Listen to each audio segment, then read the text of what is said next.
Welcome to Material Issues Live. It's Sunday, the fun day, and it's great to be alive. So hit subscribe, enjoy the vibe, right here on Material Issues.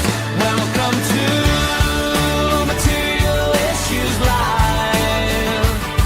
It's Sunday, the fun day, and it's great to be alive. So hit subscribe, enjoy the vibe, right here on Material Issues.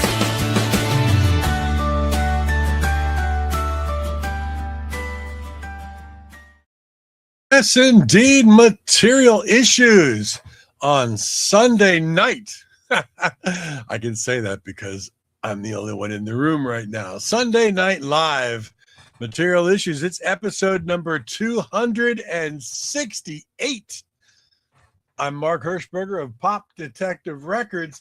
Holy cow, the whole screen is filled with Mark Hershberger. Where is my co-host? Oh, David Bash has just entered the studio. Who does the theme song? Well, Tyler. That's a secret. You know how people question AI and whatnot. Yeah, it's an AI theme song, but it's not bad. You know, Starman's in, Tyler's in. Hold on a second. I see David down in the queue. I'm going to see if I can bring him up. Hey, Tim's in. Wow, we got everybody joining in tonight. Let's see if David can say hello. I'm going to pop him up. David, can you hear me?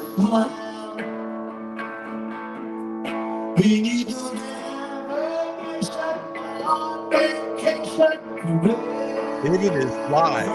Redwood Bar. International Pop Overthrow, Los Angeles. That's why he's not in the room live with me. This is day number 3. IPO Los Angeles goes for 10 days. He's going to be live with us in a little bit, with maybe some interviews backstage and show some more people playing. Vinyl Piper, thank you. It's a great old bar. Let's get some things in here.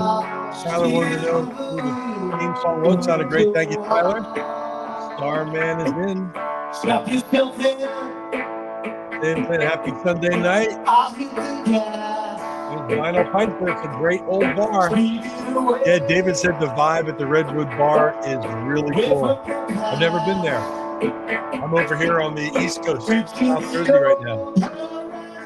But David's gonna show some stuff happening. This is kind of towards the end of this Sunday all-day show. We'll try to talk to some people backstage. Then he'll pop on with us a little bit. He'll be in and out, kind of like he does at IPO Liverpool. But after a while, I'm going to play a couple tracks from the brand new Backdoor Men, which is an interesting album. We're going to talk about that a little bit. You guys are going to love it. Stick around for that. David's over here at Redwood Bar, Los Angeles. I'm not sure who this artist is. I can't really tell. If anybody knows who it is, let me know. David can't really hear us right now because of the volume in the bar. But at some point, he will turn it around, maybe tell us who this was. But is everybody else as hot as we are here in South Jersey? We're in a heat wave again, 100 degrees. Absolutely crazy. Got a couple more days with this before we get into the balmy high 80s. This is New Jersey. What's going on?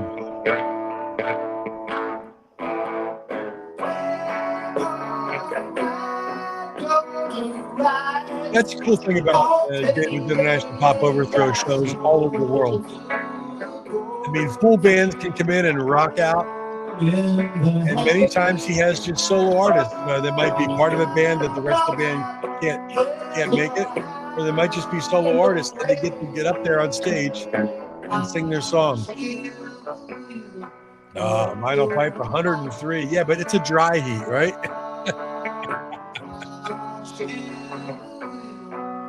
Have you been out to any of the IPO shows, Vinyl Piper?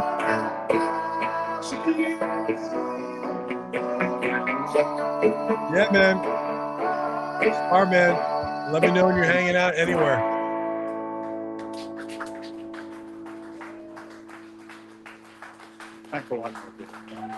Yeah. All right. It's Hey, close enough to the 60th give it up. anniversary of this brilliant album.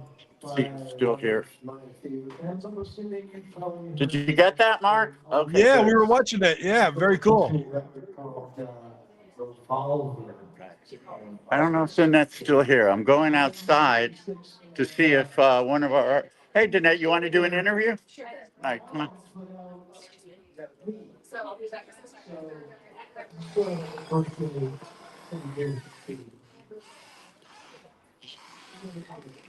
David's got somebody coming in to talk to him on live. By the way, that was Dave Foster, who Okay. he's the head of the band Bubble from New York. They play IPO many times, but you know, he came out to see his son, and it worked out that he could also do a solo set. Oh, very cool. Yeah. Can I have my beverage outside? No. Yeah, okay. Oh, thanks. Eddie says yes. So It says yes. That should be a band name. this is, by the way, I don't remember if we did this last year, but this is Eddie Lopez, talent buyer at Redwood. Yes, We're on Eddie, how you Material doing? Issues. All right. Happy Sunday. Happy Yeah, Sunday to you, man. Thank you again for having us back here. Thank you. Always pleasure. Always good music. Awesome. Thank you. Fantastic. Yeah, thank you, Eddie. Are you editing this? I don't know. No, this is going live, Danette. Oh my God. So What?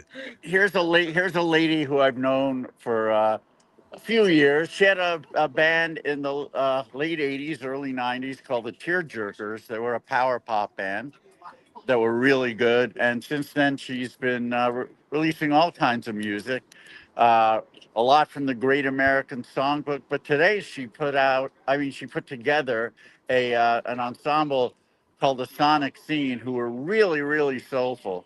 And I was very impressed. So was my brother Joel, who came here. You know, he's not a huge fan of this kind of stuff, but he loved what she did. Anyway, Nice. we've got Danette Christine here for us. Hey, Danette. hey. So, oh, Nelson this is Mark Schmilson, very Hershberger, my nice. podcast partner. Hey, Mark. Good to Yeah, see I've you. seen you on. I've seen you on the podcast. Oh, you have? Okay. Very nice. So, yeah, I mean, initially I thought you were doing kind of a solo set, and then all of a sudden. Hang on, you we've told- got like a guy who needs a PA in the background. Maybe we were What? just so loud. Okay. Sorry. Say it again. I said, initially when I booked you, I thought it was going to be kind of a smaller, maybe solo, more of a quieter solo set, and then I heard you were putting together this ensemble, and I was really happy. What compelled you to do that? Oh, I think big. Yeah, I mean, I don't know. I must in another life have been a professional cat herder because I don't know. I just like, I like to build projects and make art. So, and I think these songs deserve just a sort of fuller thought process. Sometimes, they're really intimate. I think these songs are a lot of songs about fortitude and joy. And I think that's a big and necessary ringing voice in the world. So I wanted to bring something big and ringing. Nice. And you definitely succeeded. Mark, you got a question? No, I was just wondering what was this band called that she played tonight with? It's called Danette Christine and the Sonic Scene. I love the name. It's Love the name.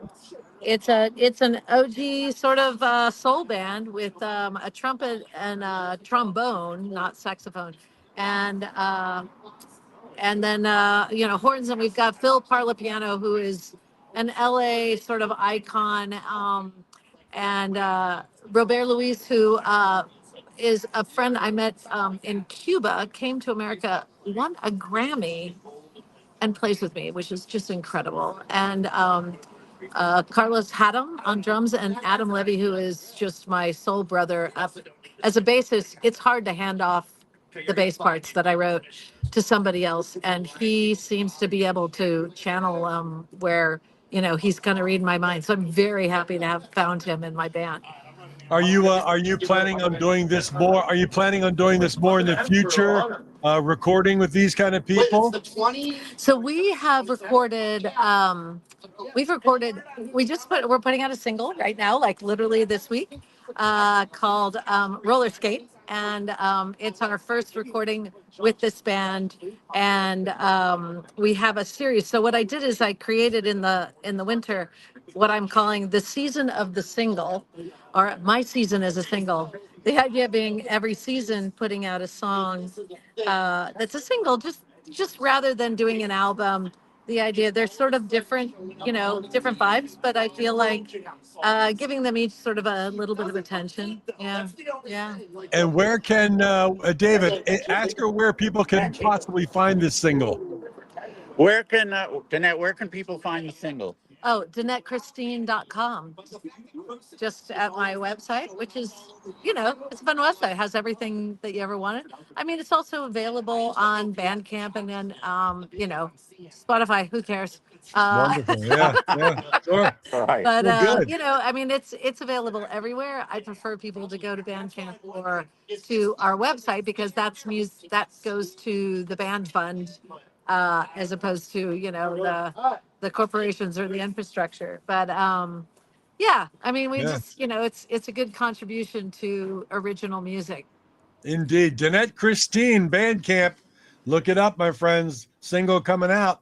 There you have And it. Good stuff. her previous single is a pan to our hero, Brian Wilson. In fact, that's what it's called, Brian Wilson. And it's on this year's IPO compilation, volume 27. I Which remember everybody, that you liked this song. Actually, Oh, that's right. We played you it. played Yeah. it on your program, and you really liked it, and I was very touched because you said because it wasn't a cover and it wasn't sort of derivative, but it was definitely had all the. I mean, it has basically, I would say, all the homage except maybe there's no sleigh bells, which I decided was a restraint that I chose. Right? Right? Nice. Excellent. Well, don't forget, anybody who comes to these shows and pays the very small cover to get in, you're getting a free IPO 3 CD set, 68 songs. That CD set gets handed to you for coming to these shows. So get on to the Redwood Bar and check out all these shows. Get your compilation. Okay, so I just wanted to take a lead here on a moment from what you're saying, because so interestingly that you said that, because I thought about this box set, this thing that you're talking about with the IPO shows, and it really reminded me, one of the songs we did today is a song I wrote for Gary Stewart, who of course started the whole box setty, Rhino Records, all of that stuff of all the bands. What were they? They were the original sort of things that he made up. They were called those. There The was Rhino Royale. no before, he had these sort of garage band compilations that were. He did some power pop Power DIY Pop, stuff. yeah, and they were collections. so good. They were so rich in fantastic songs of bands that nobody heard of, and he did that, and he passed away during the pandemic, and I really I just wanted to pay tribute to him, so I wrote a song. We performed it tonight for the first time, and but just this idea of these power pop bands, how confectionery, a compilation of bands you've never heard of I love that with word. great songs, Confectionery. Yeah. So I have to say, 3 CDs sounds like a lot, but I go, it's really just 3 scoops of ice cream. It's so joyous to throw that on and play those, because they're all really good. So Yeah. I just think that concept of pop, pop Oh, records. thank you, Eddie. Here it is. Wait, There it turn is. on. You can see my single on the back. This is true. You'll also notice something I did afterwards, and this was not pre-planned. but when I saw the titles of the other some of the other tracks, I thought let's keep this Beach Boys theme going. So after Danette's song, we have Grace Crugnali, who did a cover of "Guess I'm Dumb," which Brian Wilson wrote and Glenn Campbell performed. And then 3 songs afterwards have Beach Boys titles, but aren't Beach Boys songs. "Do It Again," "All Summer Long," and "When I Grow Up." Man. Very cool. Yeah. Yeah, so I kind of kept that theme going. Anyway, yeah, 68 tracks, a confectionery of delights indeed. David's going to use that the rest of the rest of I will. IPO. You know that. All right, I think I have to go in and introduce another band, but All right. thanks so much, Danette, for being a part of this. Thank you, Danette. And I'm gonna leave the stage, but as soon as I come back, just bring me in. I'll put you down in the queue. All right. All right, Take care. thanks, Mark. Bye. Bye Bye, bye. Danette. Well, my friends, that is David's back in the queue. He's got to go in and introduce the next band.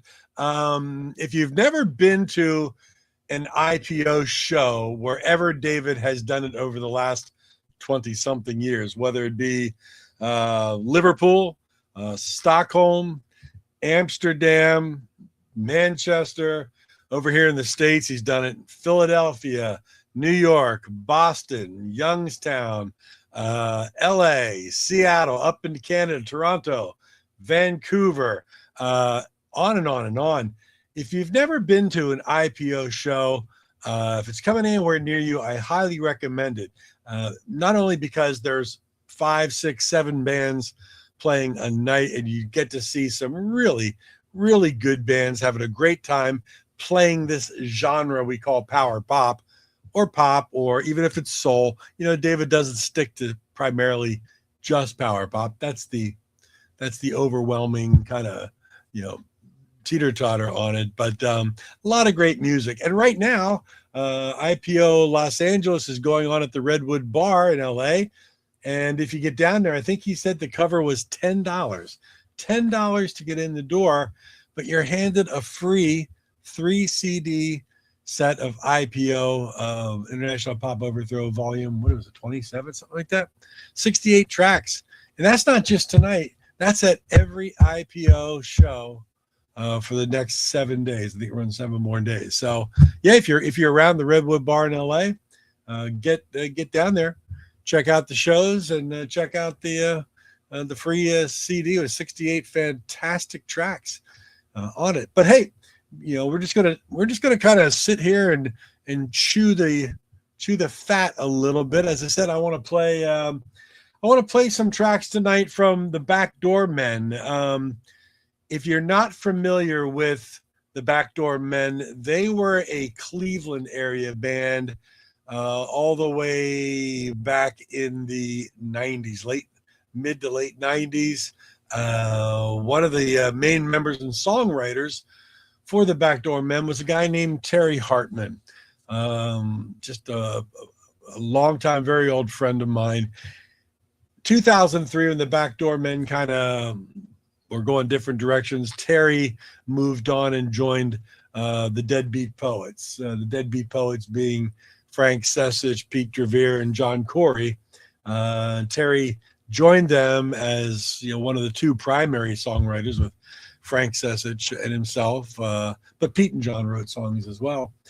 But the Deadbeat Poets released their stuff all on my label early on, and just loved everything Terry did. His songwriting, has an attitude towards it. It has a sense of humor, very wry wit, and he's written, probably at least a third of everything the Deadbeat Poets have done. Deadbeat Poets all can be found at my website there, popdetective.com. But one of Terry's tracks, which one was it now? I'm just losing my mind. But he had a Coolest Song in the World on the Underground Garage. Was it off the first album? I'm trying to remember anymore. My mind's going. He had The Man with the X-Ray Eyes. I think that was off Circus Town. But that was the Coolest Song in the World in Little Steven's Underground Garage. So, Terry Terry was fantastic. Sadly, Terry passed away about five years ago. And all of the former members of the Backdoor Men, what they did was they had an album, ready to go way back when. And they recorded it. And then when Terry passed away, they had never released it. So when Terry passed away, they got together and they said, what can we do with this? Because they really didn't like the way the music sounded, the way the instruments sounded. So they went back and with the technology to pull different stems of music out, they removed all the music. They re-recorded all the music, but used Terry's original vocals. And it sounds wonderful. It is out on vinyl and CD. Let me put up where it can be found. Handsome Productions is the group that put this together. HandsomeProductions.com. The album is called The Backdoor Men, Straight Out of Fairview. Terry grew up in the Fairview section of Cleveland, and that's where that comes from. Great old original picture from that's probably the early 90s, there, late 80s, early 90s. Great stuff. Back of the album, really tons of information. Available on vinyl, it's available on CD. And as I said, rest in peace, Terry. This thing is a wonderful, wonderful album that they put out. So let's play a track from it right now. Most people don't know anything about this, and there's not a lot of advertisement going on about it. I don't even think they have a Bandcamp page. I'm not sure, but handsomeproductions.com is where you can order it. But here's a track that I love. It's called Right Through, RITE-THRU. This is the Backdoor Men featuring Terry Hartman. Sounds like this.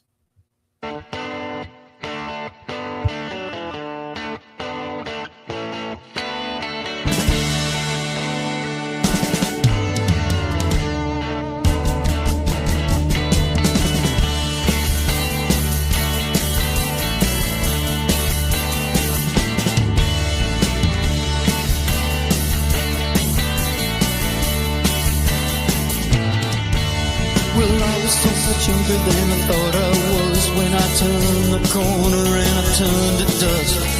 One and one no longer had the only answers to too bad. Well, I waltzed into this love affair, but I'm shooting right through the other side. I'm shooting right through the other side, right through the other side. I'm shooting right through the other side.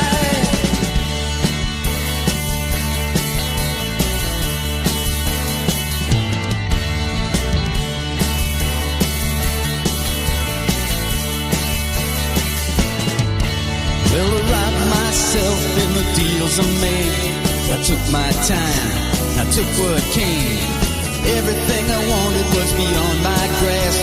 I always thought I'd laugh the last. Well, I came on strong, but I fell hard and fast. Now I'm shooting right through the other side. I'm shooting right through the other side, right through the other side. I'm shooting right through the other side. How many times did I try to reach her? Somebody's wrong all of the time. I hope that you understand that even half a chance could change what's going wrong. But if I'm gone too long,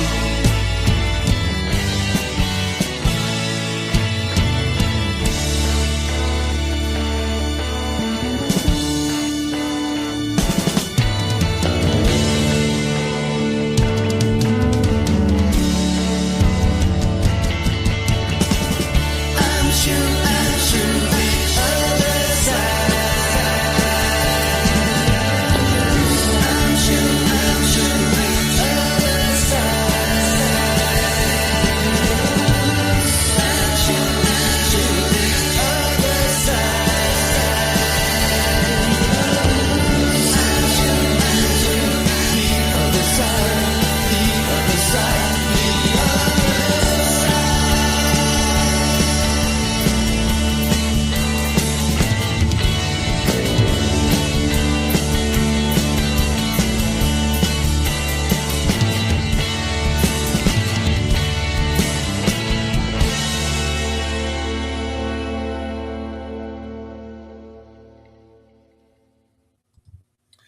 Yes, that is the Backdoor Men.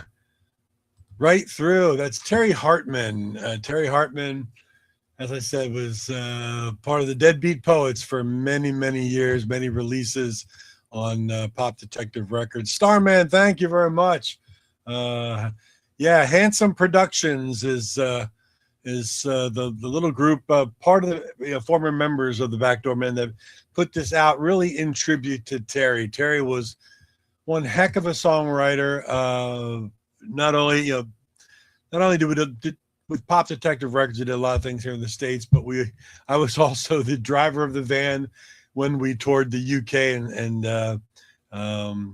and Scotland, and hanging out with Terry for all those days. Probably we'll be there for 10 days. He's just he was just a character, and so much fun to be around, and one heck of a songwriter. And it's kind of cool the way they put the whole thing together. As I said, they did not like when this was originally recorded 30 something years ago. They didn't like the way the actual music sounded, so it was never released. And they took Terry's original vocals and they re-recorded everything and finally put it out. It's on vinyl and CD. It's the Backdoor Men, straight out of Fairview. Yeah, it's a little, I mean, the recording is a little bit light, but the way they did it, I give them a ton of credit, because it's not easy to do. It's kind of like that whole Beatles thing, McCartney, Harrison, and Starr, when they found the old Lennon tapes and took his vocals out and primarily redid the stuff. It's not an easy thing to do, but what a heck of a thing to do, to pay tribute to Terry Hartman. So, well, anyhow, David's going to pop back in from the Redwood Bar in Los Angeles. I'm Mark Hershberger, right here on Material Issues. We were talking early on about the summer and how hot it is and all these things going on, and I got to thinking today, and drop a message here if you want to let me know what you think. But I was trying to remember some of my favorite tracks that I primarily heard during summers of my youth, and how it affected not only my summers, but my listening pleasure from there. And one of the main tracks that I so vividly remember hearing was in the summer of, what did I write down? Summer of 1979. I grew up in a little town called Kutztown, Kutztown, the Kutztown Folk Festival, which doesn't exist anymore. The Kutztown Fair just finished up. But between Reading and Allentown, Pennsylvania, about an hour and 15 minutes northwest of Philadelphia. It's a college town, but the actual town itself is a small town, about 6,000 people or so. But when you're in junior high and then of course into high school, as I was in 79, I guess I was going into my senior year, but I can remember August day at the Kutztown pool. And of course, every swimming pool blasts music through speakers. I think it was WZZO out of Allentown that they played a lot, but I was laying there on my beach towel next to the pool, having a vanilla twin pop, which I miss those terribly. Nobody has those anymore. And on came this song that blew me away. And it was Girl of My Dreams by Bram Tchaikovsky. It was released a little earlier in the year, but I had not heard it until that moment at the Kutztown swimming pool in 1979. And I just sat up and listened to these speakers blasting Girl of My Dreams, and I fell in love. And then, of course, at the end, the DJ didn't backfill it, didn't backtalk and say who it was by. And the next day, I can remember the next day, I went to the little record shop that was in downtown Kutztown, Trexler Records. And I went up to the counter and I said, listen, I've been here. I heard this song yesterday at the pool, Girl of My Dreams. I have no idea who does it, but it must be information somewhere because it's on the radio. And heck, if I forget what was his name, I forget his first name, but Trexler was the last name, Trexler Records. He found out that it was Bram Tchaikovsky, most likely, and he ordered the album for me. In those days, you'd order it and it would come in 7 days or so. Got the album, took it home, and there it was. It was right there on the album, and I just wore that thing out. What a great album, the debut from Bram Tchaikovsky. And Peter Bramall, if anybody knows Peter, you know, I was in touch with him a few months ago, trying to get him as a guest on Material Issues because he hasn't done an interview with anybody in a million years, and he's just not interested in reliving the old days of rock and roll. He's kind of faded out of the limelight. He plays, they say, time to time in one of his local pubs over in England, but doesn't want to do an interview. He was very nice about it. Just said, thanks, but I just don't want to do it. But I don't give up that easily. So hopefully one of these days I can we got to pop this up. Starman, what? Your dad was the one who signed and released Bram Tchaikovsky here in the U.S. when he worked on Polydor. Girl of My Dreams as a single was his baby. Whoa, dude.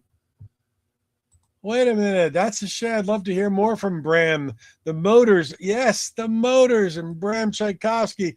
I loved all three Bram Tchaikovsky albums. The debut, the second one, The Russians Are Coming, and the third one, Funland, even though I think it sold about 12 copies. So good. Bram was so good. Girl of My Dreams, still to this day, holds up so very well. What a great, a quintessential power pop track. But man, I didn't know. That's a great story, Starman. Your dad was the one who signed Bram Tchaikovsky. Oh, is your dad still around? Can he find his way to Peter Bramall?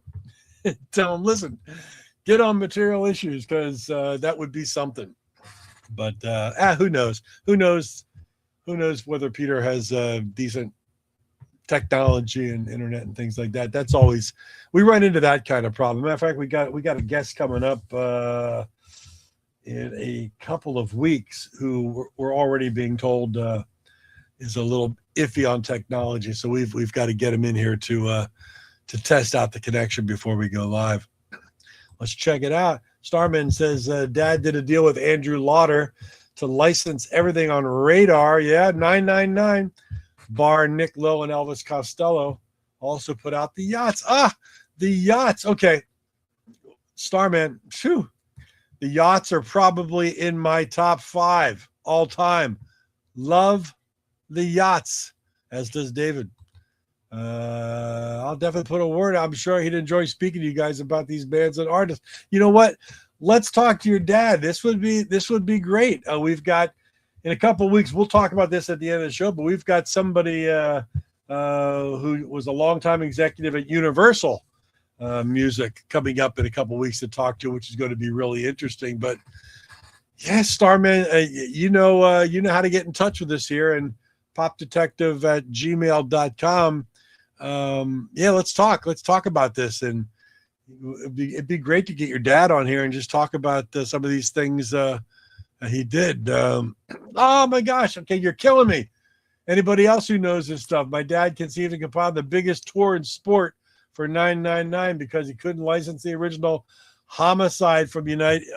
And I gotta say, when you talked about Homicide, in my list of great things of the summer, it was the summer of 1978 when I picked up the Separates album and track number 1, which was not on the radio. I just happened to see this thing in Record Revolution in Reading, PA, and there was Homicide, and that song also just slayed me. And to this day, all I got to hear is that opening. It's very, very Girl of My Dreams, shifting into more of a punk pop type of a thing. Everybody always called 999 punk, but I think they were very far from punk. I think they were much more pop than punk. But anyhow, I know the guys from 999 very well. I was on the guest list probably a dozen times years ago. He was a great interview, a lot of fun. Love all his solo things he's done over the years. Yeah, Yachts 999, one of my favorites. In the band I used to play in just out of high school, The Few, we did a lot of 999 songs, not only Homicide, but Let's Face It, Boys in the Gang, Hollywood, all that great stuff.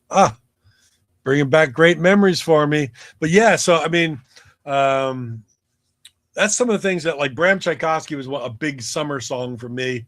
Homicide 999. I remember in the summer of, I think I wrote it down, 78, Another laying on the beach towel, and Jerry Rafferty's Baker Street, and different kind of song for me that I all of a sudden really latched onto. But that hook, that saxophone hook, dun, da, da, da, da, that stayed with me for the whole summer and many, many years to come. Holy cow. Yeah, 999 unfairly lumped into the punk category. You know, it's funny. I've seen them live many, many, many times. In fact, they were just over here in New Jersey about 2 years ago up at Randy Now's Man Cave. At the time it was in Bordentown. Now he's moved to Heightstown. But the place holds about 30 people in a record store. They clear out all the records, and 999 played there. When they play live, I got to say, when they play live, it's more of a punk show. They're faster, they're louder, gets crazy. On record, you know, they were produced by some really good people over the years, and their records were much glossier. They were much more focused on poppier sound and radio friendly. Even Homicide, when I tell people about this band 999 that I love and their big hit Homicide, if the first thing you think about is, you like a song called Homicide? But listen to it, people. If you've never heard it, go out on Spotify and find Homicide. It is just a great pop song. Yeah, they sing about, I believe in homicide. But the way they say it, it's just so tongue-in-cheek, and great pop band. Tyler's checking in saying he's a little bit older, but summers were all Fleetwood Mac, Peter Frampton, Steve Miller. I was so glad when punk arrived. Absolutely.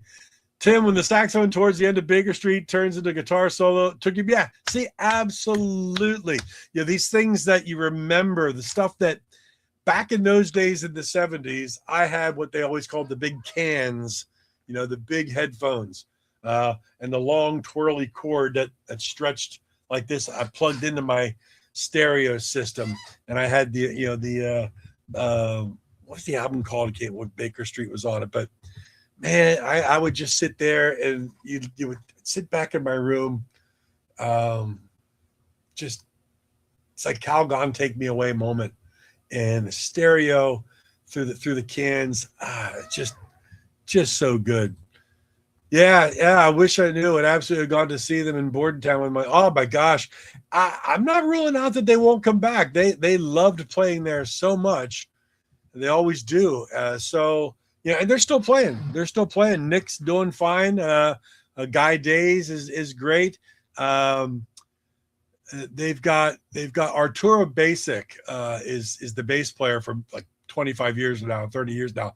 They call him the baby of the band, because John Watson, I used to love the bald-headed bass player, but I don't know whatever happened to him. He left 999 and did something that I don't really know. And Pablo LeBretain does not drum anymore. He doesn't play live, and I forget the newest drummer they have. But Nick and Guy, the main two guys, are still fantastic, still going strong. So if they come back, man, we're gonna have to do it. We're gonna have to catch 999 in Jersey. It'd be great. Yeah, indeed. Jerry Rafferty was such a talent. Steelers Wheel is where I really found out about Jerry Rafferty, and I think most people will remember Stuck in the Middle with You. But going on to, his solo career, yeah, what a songwriter, and Really fantastic. City to city. There you go. There you go. Thank you. Thank you. But that was one of my summers because that's what I was doing. I was sitting around the day going, let me try to remember. And one of my earliest summer memories was 1969. I can remember going to a diner outside of Spring Grove, Pennsylvania. I was just a little tyke. And it was a diner my mom and dad liked. And on the way there, I heard on the radio, because my parents would have, pop radio. Back then they played all kinds of stuff all over the radio. But I heard Tommy Roe's Dizzy. And I couldn't get that out of my head as it's like a 9-year-old kid, 8-year-old kid. And when we got to the diner, of course, you remember all diners had the little miniature, jukebox thing on the diner booth that tied into the main sound system. And I rolled that thing around, and heck, if that wasn't right there, Dizzy by Tommy Roe, I probably played it, got my parents to let me play it 5 or 6 times at that diner. That was a great summer memory right there. What else was I thinking about? Oh, and then I think the summer, August of 1980, right before I was about ready to leave for my freshman year of college, and I had to go a little early because I played basketball, and for whatever reason we had to get there early, which was stupid. That's a funny memory too. I played basketball in high school. I was all everything and whatnot, but I happened to be very good. I didn't happen to really be crazy about the game, but I went on to play in college. And I remember filling out my college. You still had to fill out application, even though you were going there to play basketball. And I put down, it said roommate preference. And I said, under no circumstances do I want to room with another basketball player or athlete in general, because I wasn't a jock. I didn't really hang out with jocks. I was much more into music and playing, at the time, the bass and all this kind of thing. And I did not want to be in a room where there were jock straps laying around and sweaty everything. And of course you show up, and who's your roommate? Another basketball player. And they do that on purpose because, team building and bonding. But I hated the heck out of that because the room smelled. I did my laundry like every 37 seconds. I liked it to be clean.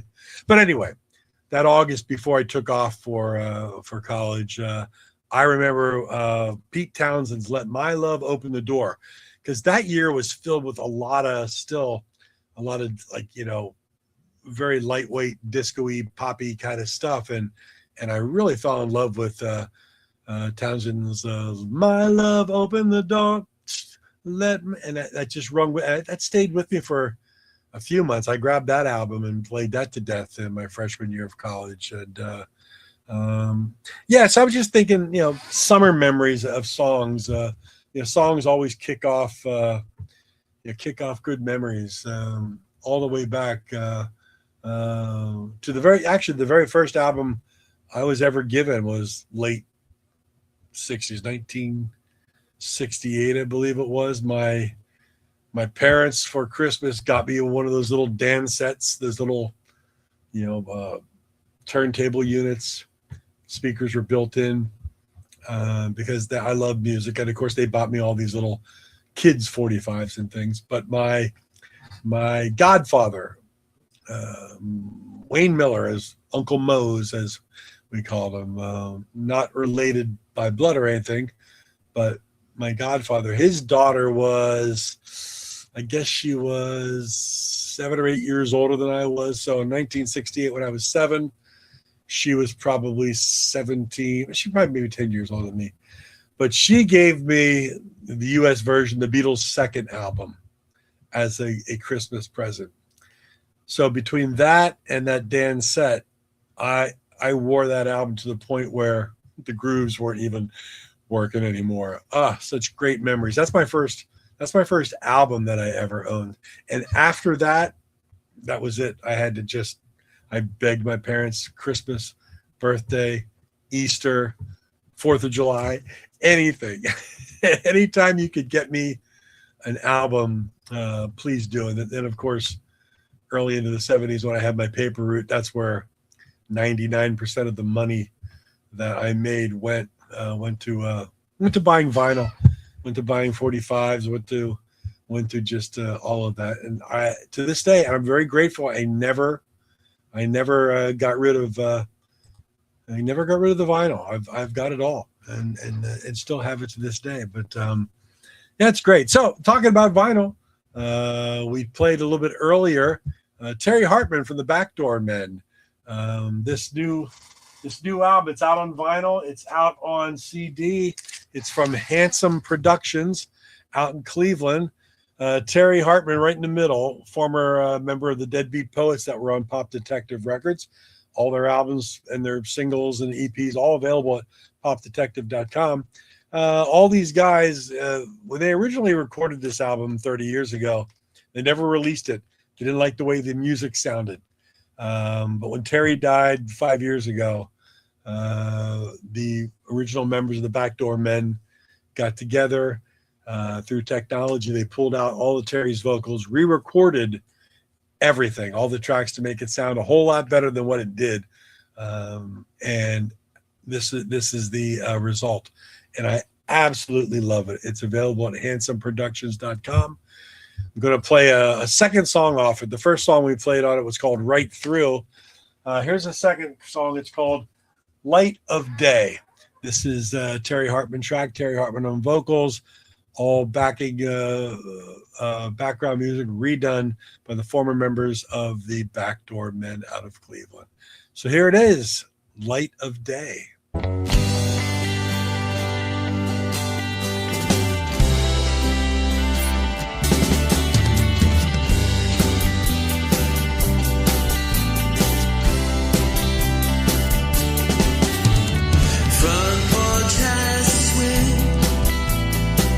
For every heart that's breaking up, telephone that rings,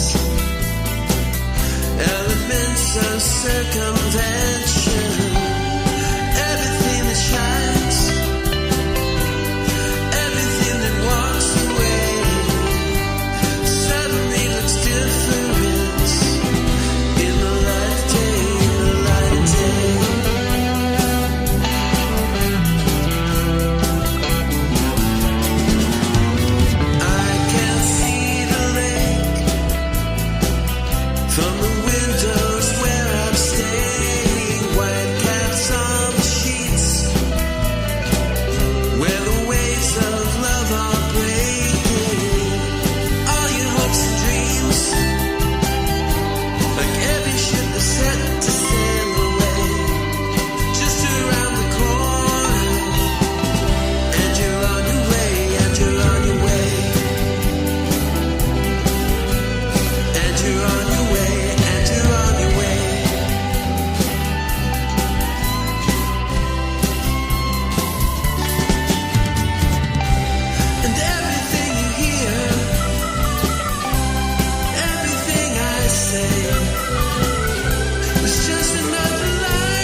That is Light of Day by the Backdoor Men featuring Terry Hartman. It's really a tribute to Terry Hartman. It's all Terry Hartman tracks and vocals, originally done about 30 years ago, never released.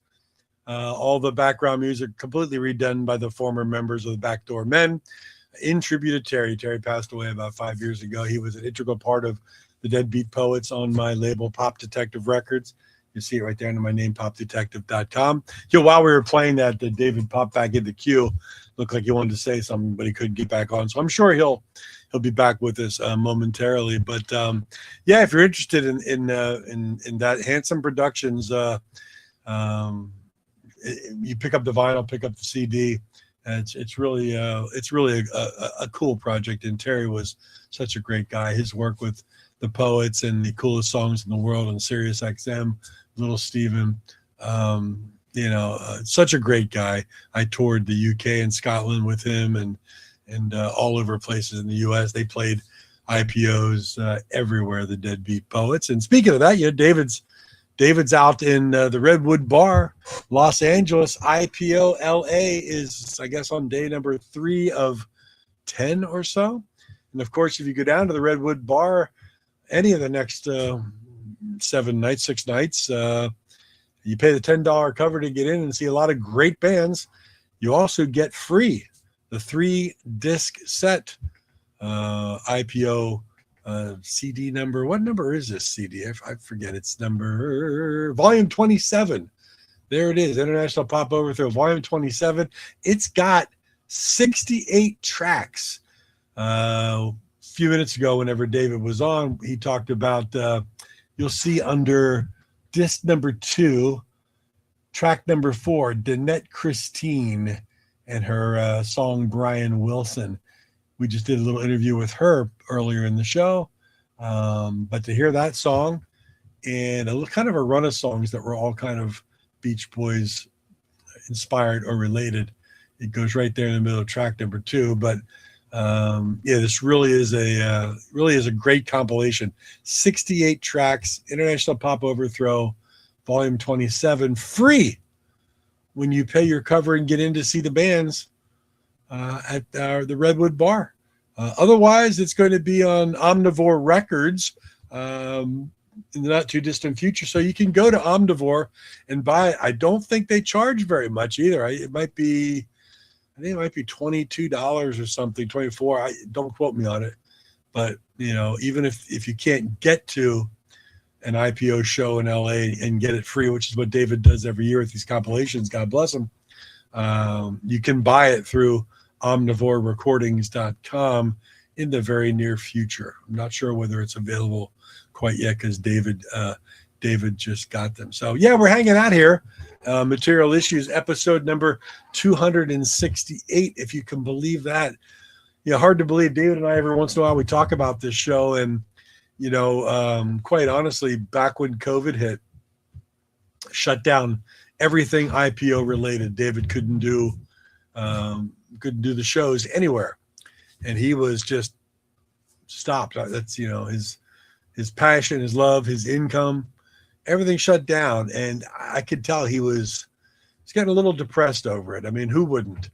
And I said, I thought to myself, what could I do to just kind of make things a little easier, get him out of the funk? I said, why don't everybody was starting podcasts and doing this and that. I said to myself, why don't we start this video podcast? We'll just talk about music.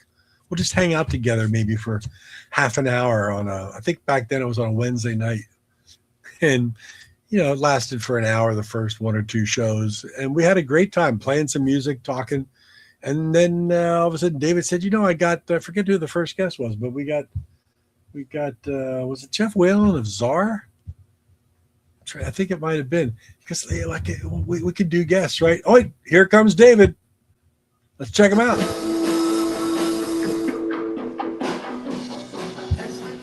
He's got food in his mouth.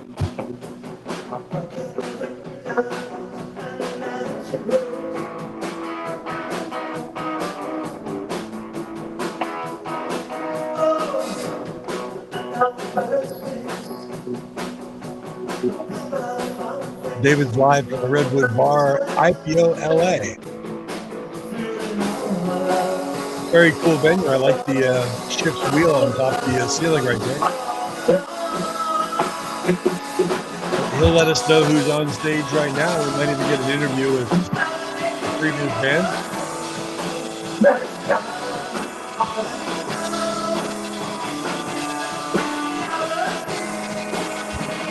very much like the Tavern Club. The music's pretty loud. It will overpower his iPhone, but you still get the gist. Oh, look at that. That's a cool shot with the ship's wheel. Looks like a cool room. I've never been there. I don't think so. No, I don't think so.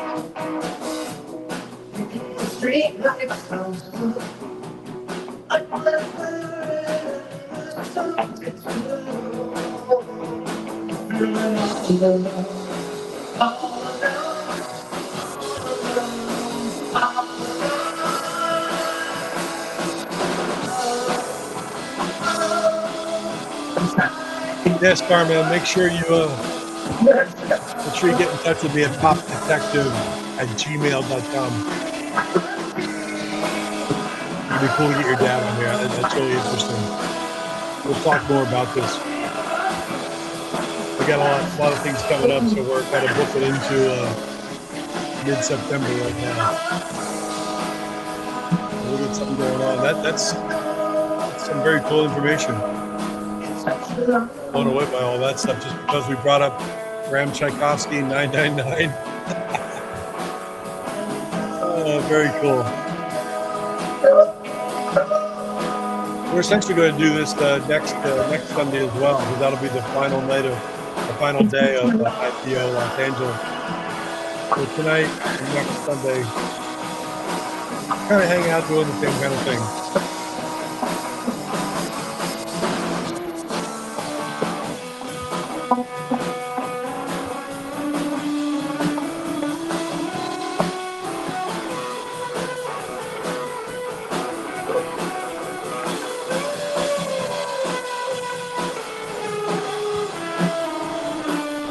Carmen, did you say you live over here in South Jersey or in Central Jersey area? I forget what you said.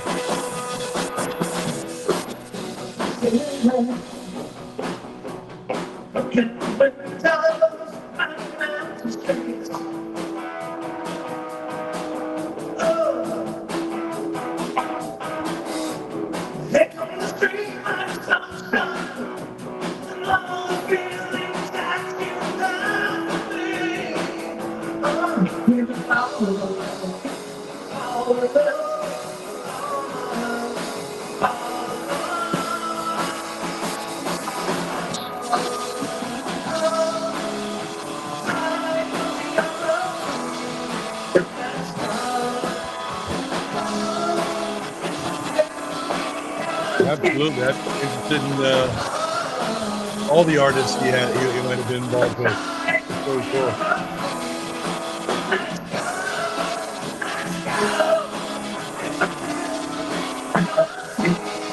Well, you're a Marlton, man.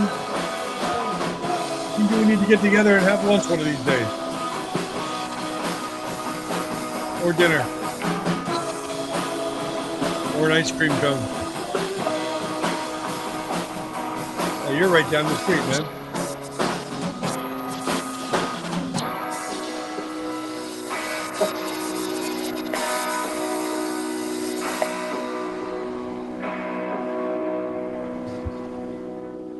Very nice copper Mustang, it looks like.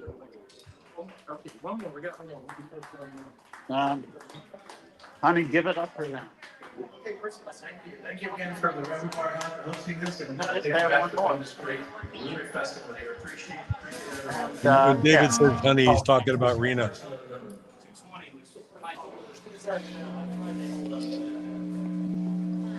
Yeah, man, let's do it. All right, you want to? Oh, look at this. Mark, you. All right, we got a dog in the audience. There's looks like a golden doodle or something in the audience. Hey, David, how's the show going? The band that we just saw is called Beautyland. They're a three-piece from the hottest place on earth, Palm Springs, California. Yeah, I mean, I live in the San Fernando Valley, and I have no right to complain when compared to to them. Anyway, as our listeners know, we also do IPO in New York every November. Uh, and the artist that I have for us now in interview has played IPO New York many years with his band Bubble. And it worked out. He was coming out to LA to see his son. And when I found that, I said, well, you want to play? And I didn't know, I wasn't sure he would because I didn't know if he did solo shows, but he said he would, and he did great. Main man of Bubble, Dave Foster, here on Material Issues. Hey, David. Hey, how you doing? Mark Hershberger. Hey, Mark. Good to meet you. Good to see you. Good to see So you. yeah, so Bubble goes way, way back with Yeah. us. And how do you keep a band together all these years? Well, we happen to be really good friends too. The core of the band, the drummer and the bass player, and I have been literally playing together since 1994. Wow. Yeah. So, and we celebrated our 30th anniversary 2 years ago, and we're still going strong, making a new record. We've got a great 6-piece line. We started as a 3-piece. Now we're a 6-piece. We've doubled. We're double Bubble. Yeah, and in fact, one of the members of Bubble is someone you may have heard of, Mike Fornatal. Oh, really? Who, Nice. Yeah, great writer, amazing vocalist. He, in fact, was the vocalist, maybe still is, for the Left Bank in their recent incarnation. In their recent incarnation, I think they've kind of disbanded since most of the members have passed, sadly. Right. Yeah. But yes, he was in that amazing reunion incarnation. I saw them open for the Zombies, which was incredible. Yeah, Mike is fantastic and mostly known as a vocalist, but he's a great guitar player. Yeah. He brings a lot to Bubble. He does. Yeah. Was he also an old friend, or? We met through the Losers Lounge, which is a tribute night that happens every 3 months. And it's a New York City institution. And they actually celebrated their 30th back in, when was their 30th? Recently, 2023. So yeah, they're older than Bubble. And speaking of older Bubble, today Dave played several songs from Bubble's first album called Bash Bish, and I want to thank you for naming it after me. Oh yes, of course. Which no, actually, we would never fish. I'm not sure exactly what does Bish mean, or does it just sound like so it? Bash Bish is actually it's a waterfall. Oh, wow. In the Berkshires, and it's Hey, come. there's cabins that we stay at up in Taconic State Park, right off it's a river right off of the waterfall. So we named it after the waterfall. Okay, well, it just kind of worked out.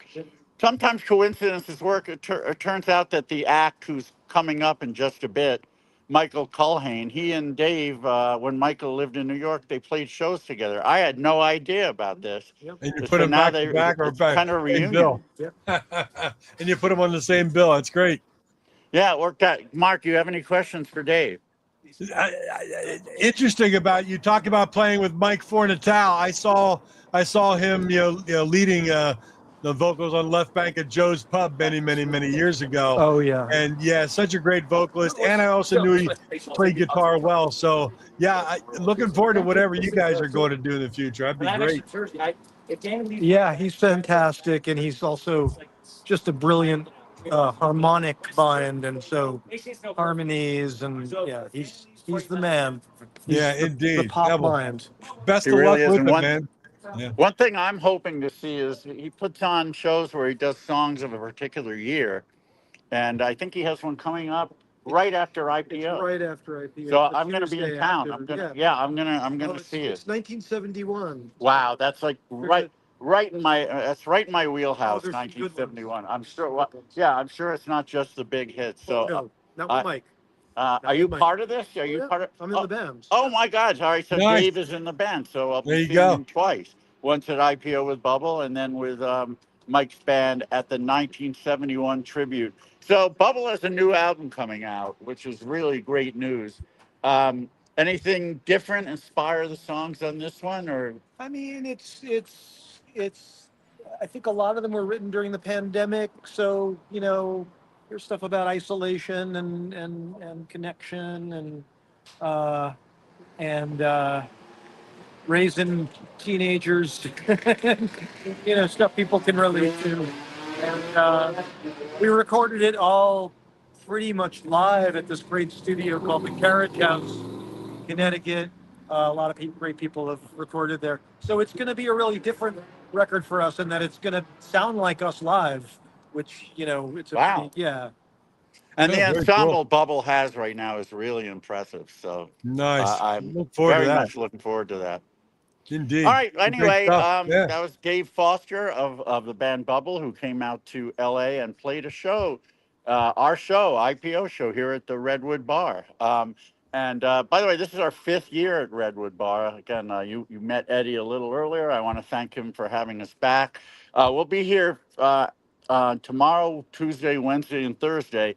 And then we go back to Corbin Bowl, where we did a couple of shows yesterday. They were great. We'll be there Friday, Saturday afternoon and evening, and then Sunday afternoon. All There right, you go. I'm going to head back in. Michael Culhane is about to start. I will, near the end of their set, I'll just pop back in. Hopefully you see me, and we'll record some of that, and then maybe do an interview with some of their band members, which would include Fernando Perdomo, by the way. What band Fernando's isn't he there. in? Yeah, he's everywhere. Yeah, he really is. Yeah, that's about it, right? All right. Yeah, so I'll be back in about 20 minutes or so. I'll be back. See you then. See ya. Yep, bye-bye.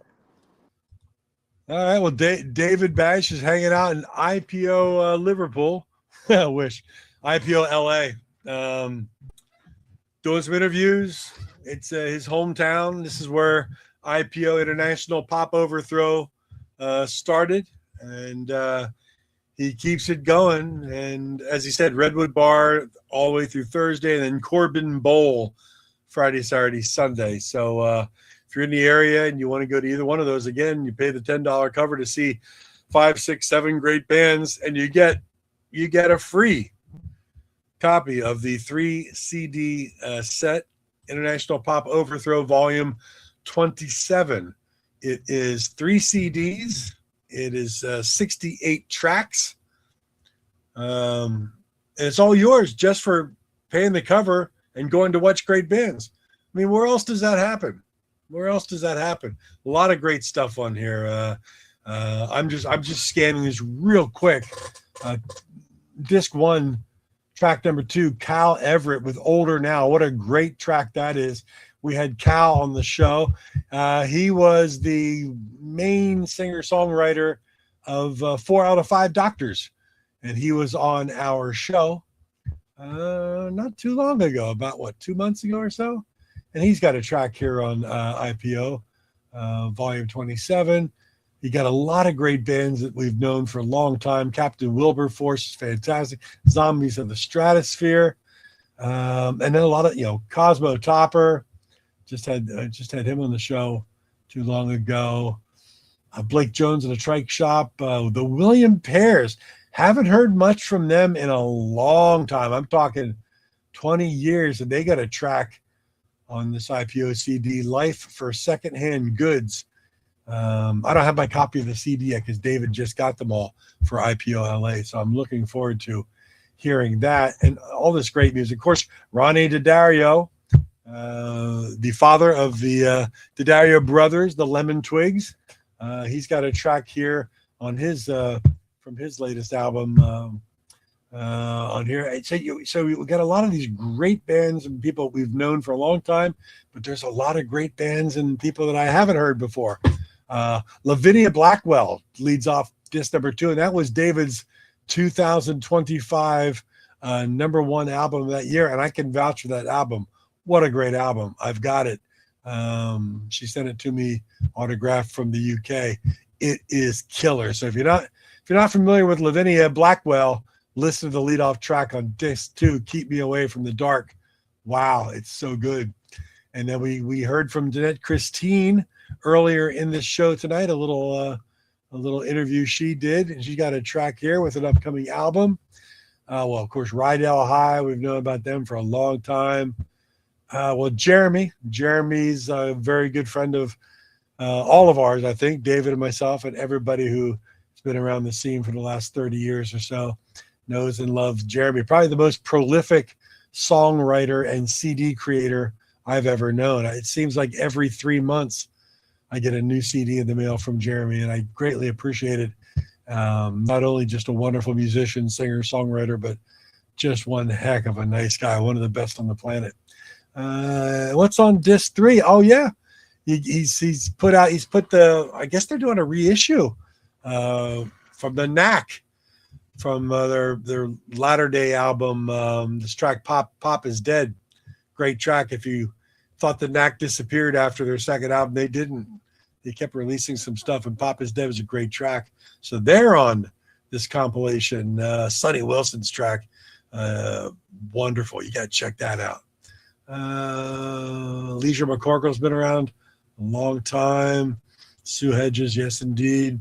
And Fast Camels, yeah, Lost to This World. What a great track.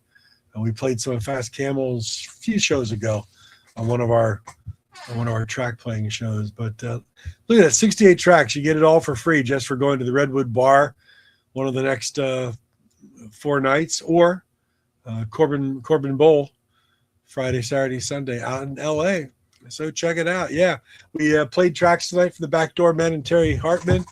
I'm glad you dug that. We were talking about a bunch of our favorite summer tracks. Anybody else has great memories of music they heard in summers gone by?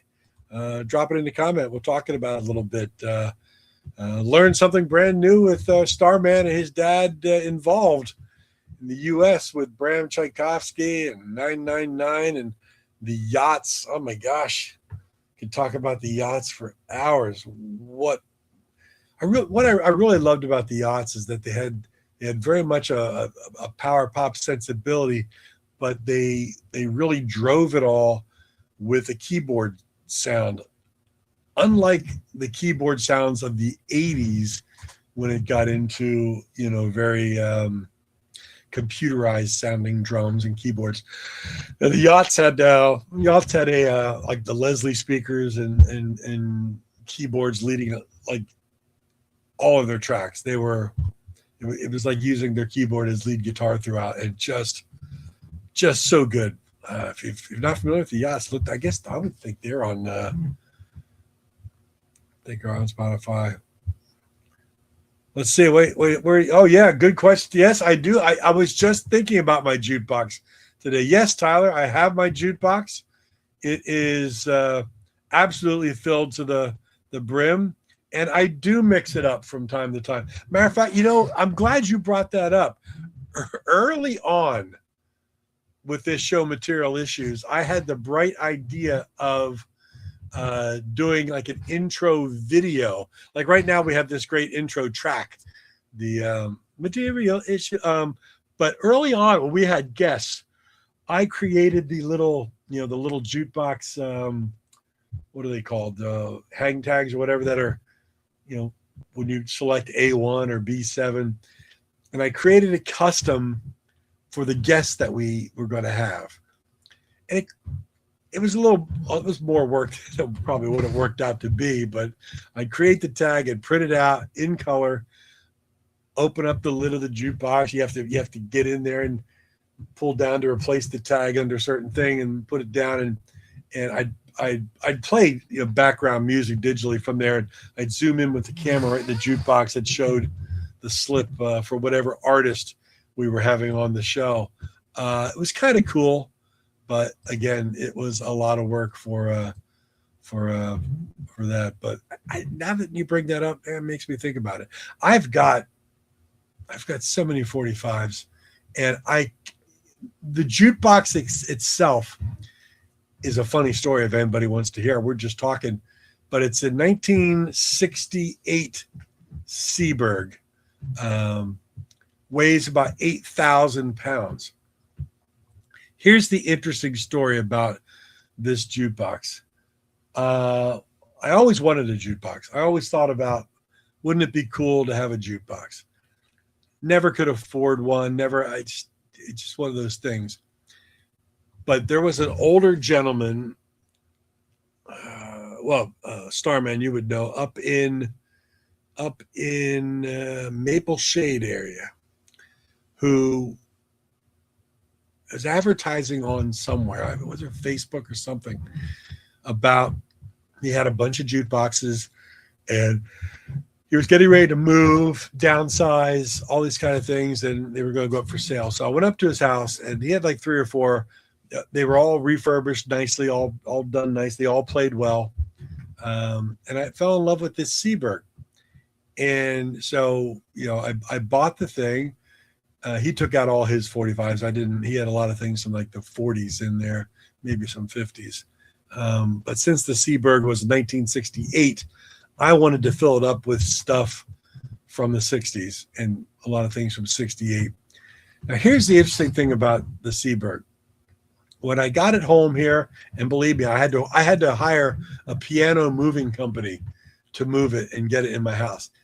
These things they're probably heavier than my car.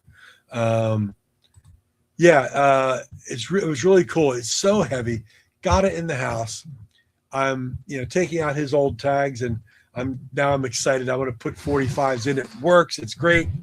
But as I'm going through the whole thing, inside, outside, fascinated with this big jukebox, up on top, you had the place where you put the quarter in.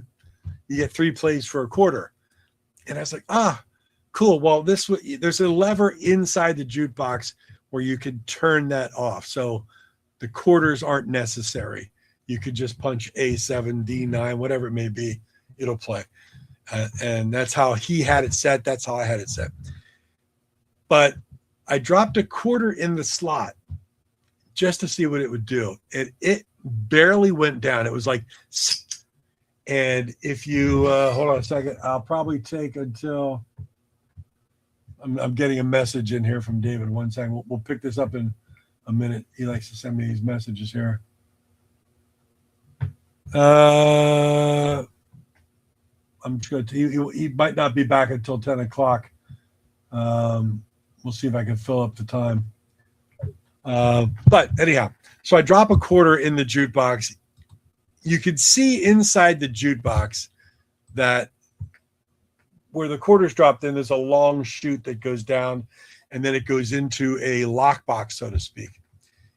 When I dropped the quarter in, you could hear that it only went about 3 inches. And then I dropped a second quarter in because I'm just curious. And it's just like, so it didn't go down. I'm thinking, oh, wow, this whole quarter chute must be filled. And on the outside bottom of the jukebox is where you find a door about 8 inches by 8 inches, and there's a key lock to it. Now, there's keys up in the side of the jukebox. That's what you turn to open up the lid to replace the 45s, open up the top lid to replace it's just all those keys were already there. Well, I got excited because this quarter thing must be filled with quarters. Let me get this open. So I take those keys and I try to open this lockbox. Wouldn't fit. Wouldn't go in, wouldn't turn, wouldn't anything. And I'm sitting there scratching my head. What the heck is this all about? Why can't I? Well, there should be key. I couldn't find key. Or I searched inside the jukebox. Maybe there was a hidden key. Here's what I found out. Those lockbox keys on those jukebox, because these jukeboxes were meant to be in bars and fire halls and whatnot. Those lockbox keys were different than the keys that opened up the lid to the jukebox. Those keys were just basic keys. You get those all replaced. They were all the same key. Because you can't get to the lockbox from anywhere but outside with the key. So those were keys that were keyed, individually for that jukebox. Because as the owner of the bar, the fire hall, whenever you wanted to collect all your quarters, you had a key to the lockbox. Well, I called the guy up that I got the lockbox from, and I said, "Hey, do you have a key to the lockbox, the coin box?" he said, "Oh, I forgot to tell you. No, I do not. Here's the story. In 1969, this gentleman I got the jukebox from, his dad did tile work, like kitchen tile, floor tile, wall tile, backdrops, everything. That's what he did for a living in Atlantic City, New Jersey. And he went to the house of a mobster, South Jersey, Atlantic City, in 1969 to do tile work on a big fancy house. And this guy told me his dad did the kitchens and bathrooms, all kinds of stuff. And while he was there, he had mentioned to this, mobster that he loved the jukebox. This is where he saw this jukebox. And part of his payment for all this tile work, besides money, was the guy gave him the jukebox. He took it back home, did all his stuff. But what he realized is that the guy never gave him the lockbox key. So he didn't have a key to open it up. He wasn't going back to this mobster's house to ask for a key to the lockbox. It never happened. So when I bought this thing from this gentleman, as the story goes, this lockbox has never been opened since it was in this mobster's house in 1968 and 1969. Never been opened. He never wanted to drill the lock, which is one way of opening it. It's really, you can pick the lock. There are lock pick videos. There are, like locksmiths that will pick locks for you. But the locks that are pickable, they have pins in them. Like your padlocks, your master locks, the padlocks, they're like 4-pin, 6-pin. If it gets to be a little more difficult, 8-pin. And the pins are the way, the keys line up. That's how you move in. The pins are pushed up. You turn the key, and that's how you unlock it. Lock picks put this little, almost like a little tiny hairpin crowbar type kind of thing. They put it in there, and they can feel with their sensitive hands and push the pins up and then click it over and open it up. The problem with Seaberg jukeboxes, their security pins, their security locks were 14-pin. Like, that's high security pins. Very, very, very difficult to pick. I've asked every locksmith around here to help me out if they could. Can't do it. Won't do it. Impossible to do it. I've had some people who are good at picking locks come over and attempt it. Couldn't do it. I've tried myself a lot. And now you have to remember, it's also down on almost at floor level where the lockbox is, and this thing weighs 2,000 pounds. So you got to get down on your floor, on the side. You got a flashlight here.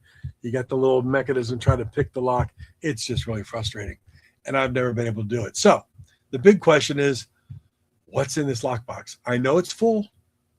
You can't put anything else. You can't put any more quarters in there, but I've had this fantasy that open this thing up, it's not filled with quarters, but it's filled with like $100 bills, or it's filled with diamonds, tennis bracelets, a severed hand. I don't know. It's a fun fantasy. I really didn't want to drill the lock. You can just drill. Locksmiths know how to take a drill, and they drill all the pins out, and then it just pops right open.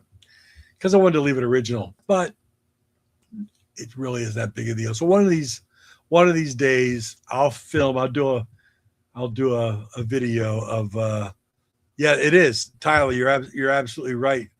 What's opening the lockbox? Al Capone's vault, absolutely. So one of these days, I have a friend of mine at work in Philadelphia. He's the locksmith at work, and he's offered to come over and try to pick it. And if he can't pick it, he's offered to drill it for me. Now, the nice thing is, out in the secondary market, you can buy 1968 Seaberg replacement cores, as they call them, the lock cores. So if I do have to drill it and pull it out, open it up and see what's in there, I can at least put a brand new 1968 old stock in it. So I'm probably going to do that, and I will film it. I'll do like a 7-part series and then open it up and see what's inside. It's probably just a lot of quarters. But what if it isn't? What if it's more? So look for that. We'll do a I'll do a special show, and I will air it here on Material Issues. The mystery of the Seaberg jukebox in my house and the unopened lockbox since 1968. It's an interesting story, but I love the jukebox, man. I need to do some more stuff with it, and I just think they're really cool. Now, my oldest daughter, Hannah, she's engaged, getting married, not this October, but the following October in Tennessee. She's already put claim in on the jukebox for whenever I, either expire or decide to downsize. She wants the jukebox. More power to her. It's a huge thing, but they are very cool. She also wants all my vinyl. Hannah and I have gone vinyl record shopping in her younger years when she lived up here. And she now lives in Orlando with my other daughter. But she loves to collect vinyl. She loves the tangible, physical object, which is wonderful. She's a voracious reader. She loves to buy her books. She doesn't use a Kindle and things, and she has a big book library. Same with her vinyl. So she wants all my vinyl. My younger daughter, Leah, I don't know what she wants, because Hannah also wants all my CDs. So she wants all the music. Leah's more of a download, put it in a digital file. She doesn't like the clutter. So I'm not sure what she wants of mine. Isn't that interesting? I'll have to find out. But yeah, Hannah's getting married in Tennessee in October. So I'll be down there. And I don't know, anybody watches this show or sees it on the archive, drop me a note if you live in Tennessee, because I'm seriously considering that's my retirement area. Would love to be around my oldest daughter, because I think she's going to start a family soon after her marriage, because she wants to have 2 kids, and she'll be 33 by the time she's married. So she's got to get a move on.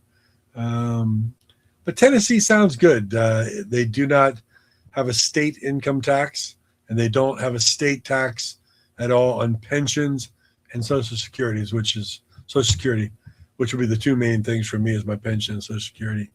And have I been back to the record store that you recently? Haven't been back since I got those Psych albums, which are fantastic. Just haven't had. Number one, Tim, I haven't had the time. Number 2, it's been so hot that I get home from work, I take the dogs for the walks, I do everything I have to do, and you just get tired, you get worn out from the darn heat. But I have to get back there. And there's also one I just learned about, which they're around, these record stores. And a friend of mine, Dave Maybaum, he used to work at the Fed where I worked for a million years, and he big vinyl guy. And whenever I can't make it to a record store day, he picks the stuff up for me. And if he can't make it, I pick it up for him. He's a good friend, but he retired from the Fed, and he now sells, he's great at it, 50-50 tickets at the Flyers games and at the Phillies games.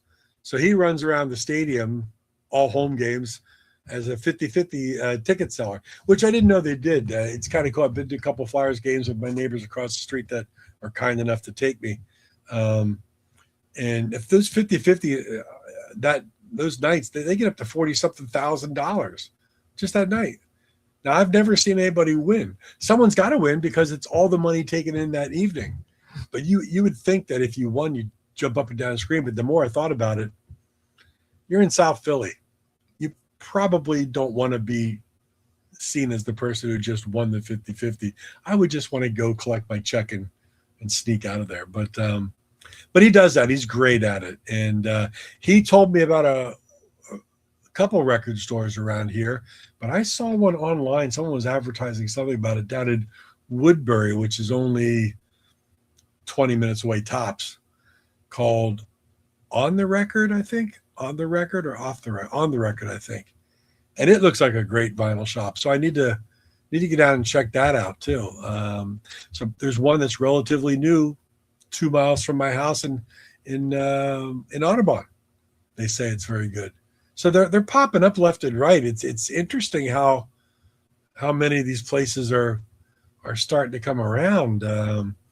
And good vinyl. The place that I went to half a mile from my house, where I got those Psych albums from the late 60s in great shape, these things.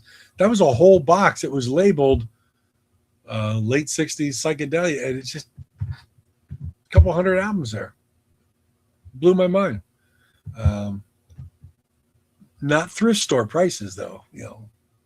They knew what they had and they priced it accordingly. So, but hey, that one album, formerly Fat Henry, it's really good. I never heard of that band. I think I remember it, but yeah, stuff like that. And that more and more, and David and I, we talk about guests coming up, and we always have irons in the fire, and we truly do. We are always working on neat guests, cool guests for the show. David has a couple he's working on that are music adjacent, so to speak, and so do I. I've got working on a woman who has her PhD and teaches at a college in New York, but she teaches her classes all on the psychology of music, and very interesting. What's the word? Very interesting core subjects. She teaches a couple different classes, all based on the psychology of music and why some types of music, ring true for you or different people, and other types of music do not. There are people that just love power pop. Let's just say power pop, what we love, but they can't stand metal, but at the same time, they'll love punk, but they don't want to have anything to do with, other kinds of pop. It's just, and she goes into, I've read some of her papers. She goes into some pretty cool things about that. So she's on sabbatical this year. She'll probably come up early next year and get her on the show, which will be really interesting. Tyler says, how and what was the impetus of starting Pop Detective Records? That's a good question. I, like David, way back when, I was writing articles for Oddities magazine, Goldmine, Discoveries, and particularly with Oddities, I did an article with every issue called The Pop Detective, and I was finding bands that I loved from the 70s primarily, maybe into the early 80s or so, and finding former members of them and interviewing them. And one of my first interviews, I believe, was Blue Ash. And that's how I got to know Frank Sesich, Jim Kenzer, all the guys from Blue Ash. And then I went on to do other, Klaatu I involved in there, the producers, Artful Dodger, and whatnot. So I'm doing this kind of thing. And I did this interview with Frank, and the guys from Blue Ash. And Frank called me up one day and he said, listen, love the interview. It was great. People are asking me all about it. I want to let you know I'm getting together with some friends of mine, and we're kind of forming this super group, so to speak. And it was former members of Blue Ash, Steve Bader's band, The Infidels. And he said, we got an album ready to go, and know where to put it out and things. And why don't you put it out? And I said, why don't I put it out on what? And he goes, a label or something. And I said, I don't have a record label. And he said, well, you should start one. That's how Pop Detective Records got started. I decided, why not? I would love to do this. And I called up some friends of mine that I knew owned, record labels that they were doing well with. Jamie Vernon, Bullseye Records of Canada, old friend of mine, Klaatu Connection, one of the best guys in the planet as well. I called him up, just questioned all the time, weeks and weeks and weeks of questioning, how do you do it? How do you do a label? Where do I take files and music and artwork, and who does this? And he was invaluable in showing me the ropes, so to speak. And then I called up my good friend Jim Slade of Groove Discs in Haddonfield. He put out his own Nixon's Head stuff and a couple other things, and he was also very invaluable in all his information.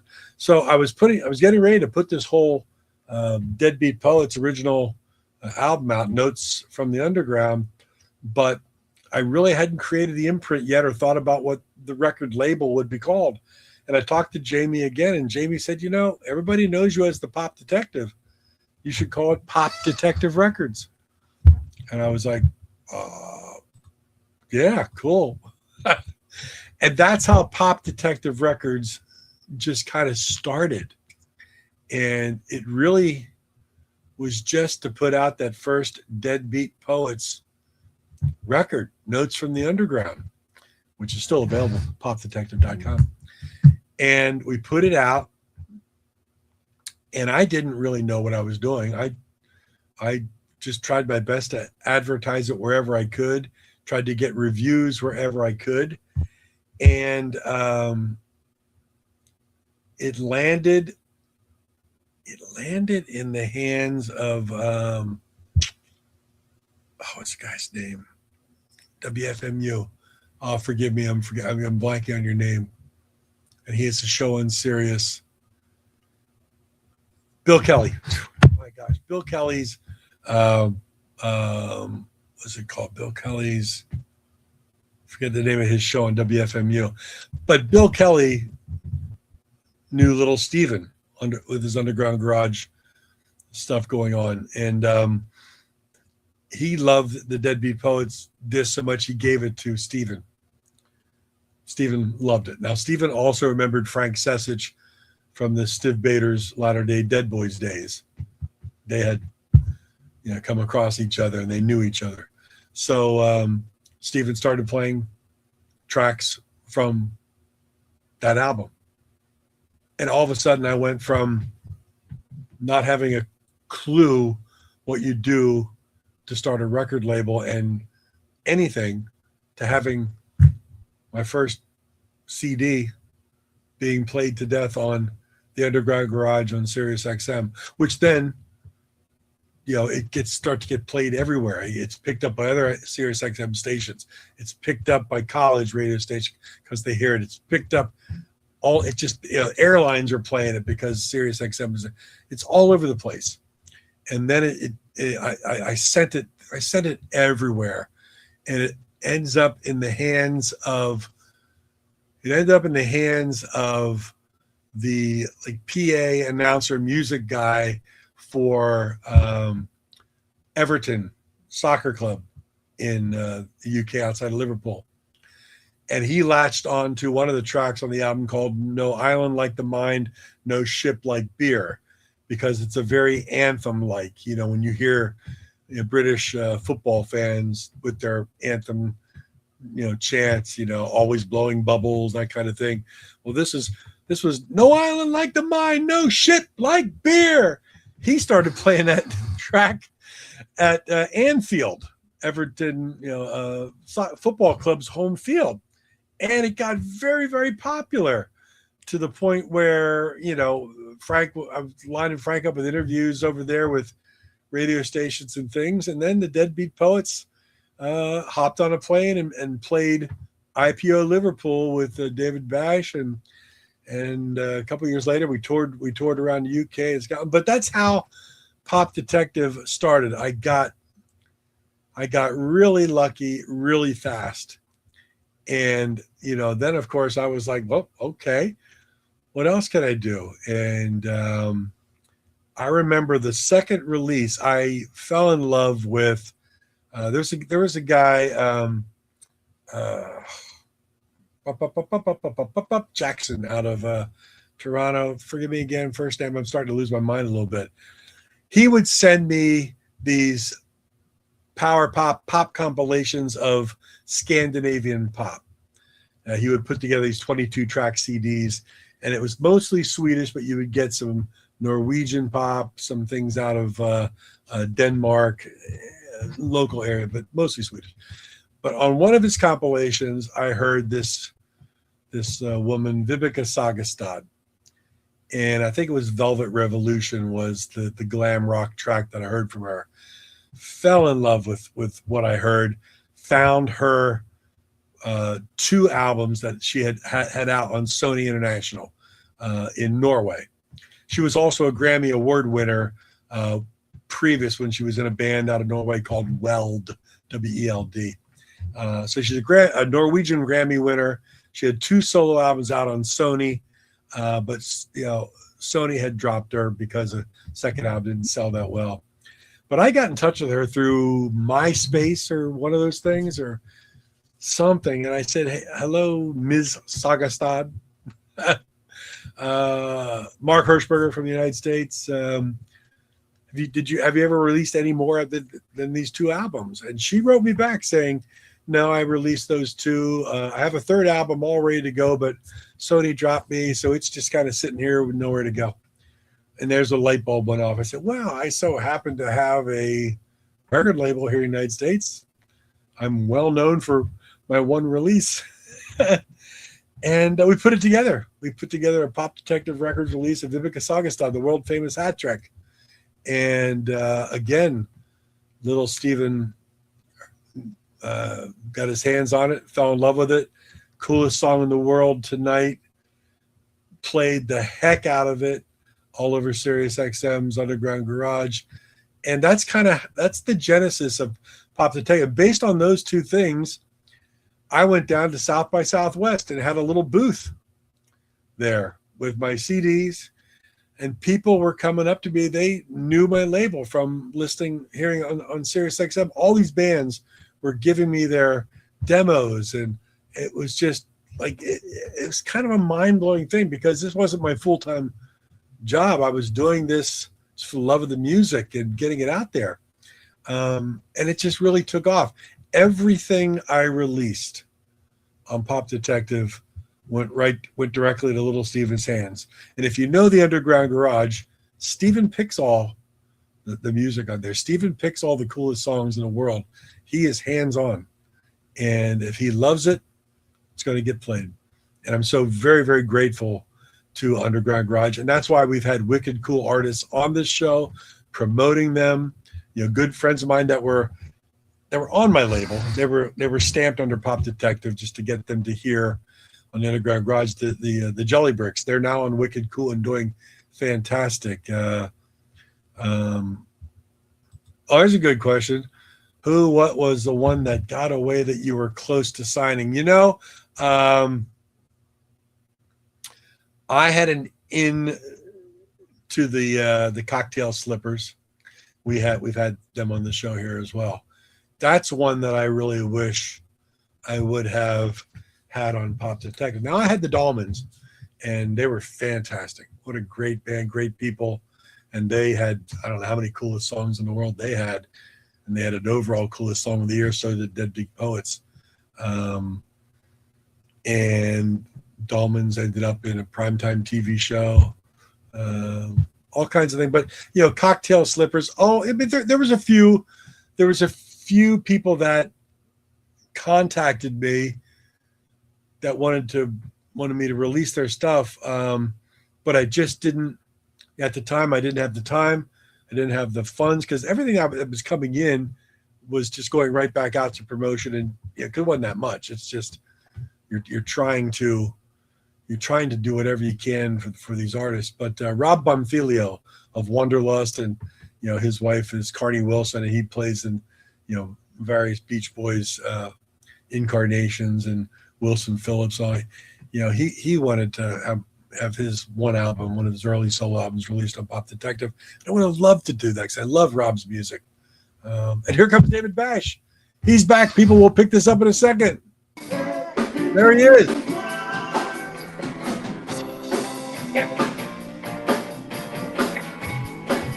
Live from Redwood Bar, IPO Los Angeles.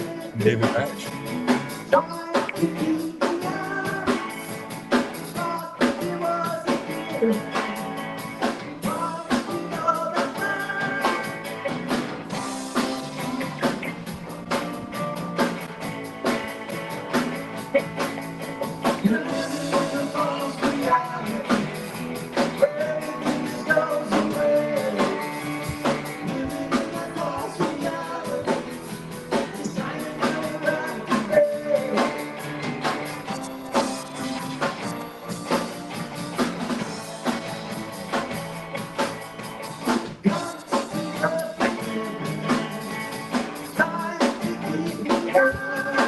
I love the look of the Redwood Bar. I love that chip steering wheel on the tail. That's really cool. And David's live right now. He'll probably do an interview after his song or his fest.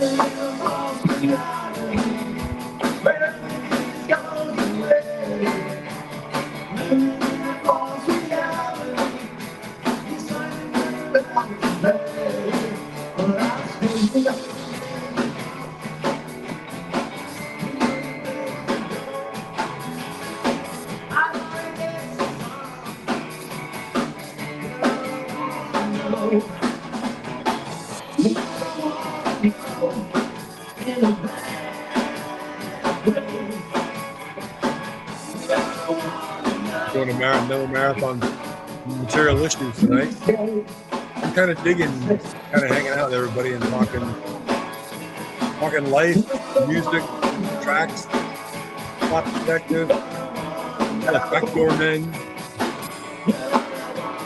I just love it. And I appreciate everybody hanging out here. All good friends of mine. Learning a lot.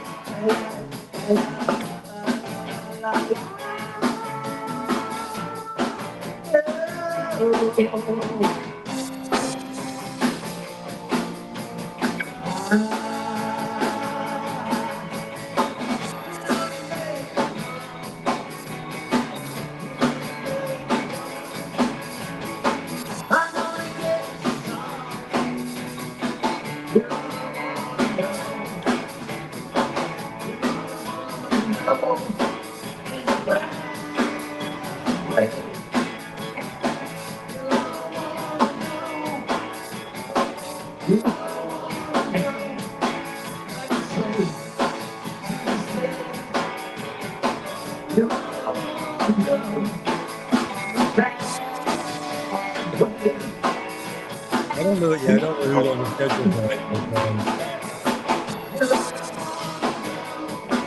We'll be out in LA, Redwood Bar tonight through Thursday. Nightfall's over. And then Friday, Saturday, Sunday at Corbin Bowl. With your $10 cover entrance fee, you get that free IPO Festival free CD set. Free, 68 tracks. Gotta get it. Gotta get there. Gotta get to the show.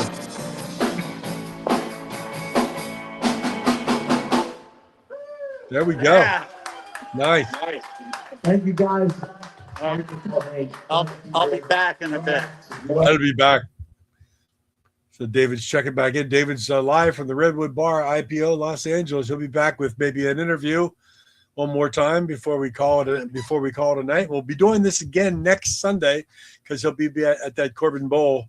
He'll be live from there next Sunday as well, which is gonna be cool. So yeah, Tyler, that's kind of I've got, you can't really see I should do a little thing on my room because I've got virtually every release on Pop Detective framed CD all over my wall. You know, I did the Terrifieds, another great band that doesn't really exist anymore out of Norway. He was, I forget the guy's name, but he was the number one stand-up comic in Norway. Pretty filthy comic, I think. But man, the Terrifieds were a good act. The Stanleys out of Australia, also a great power pop act. Their song "Amy" just slayed me when they sent it to me. I was like, got to do it, got to release the Stanleys. But yeah, there's so much. It's just been a great ride, and yeah, thanks Tyler. Oh yeah, that's absolutely true. Yes, I mean, I'll never say a bad word about Little Steven. He is such a good guy. His love of indie music. Yeah, Tyler, Stanley's are great. His love of indie music, his love of garage rock, but promoting, these indie bands that don't really get a shot to be on radio anywhere else except on the underground garage for the most part. It's just wonderful. And he's done such a great job in getting people noticed and giving them at least some sort of a career by being heard in the underground garage. And all the DJs are, Palmyra Delran, absolute great friend of mine, great artist in her own right, but a underground garage DJ. They're all wonderful people. Love listening to them on a daily basis. But yeah, that one time Stephen wanted to do a coolest song in the world with one of the Dolmans tracks, and he said he had to edit it. I'm not really sure why anymore, why he wanted to edit it. But he sent me the edit. And I thought when he said he was going to edit the track, he was going to shorten it a little bit, maybe fade it out, do something. And no, he actually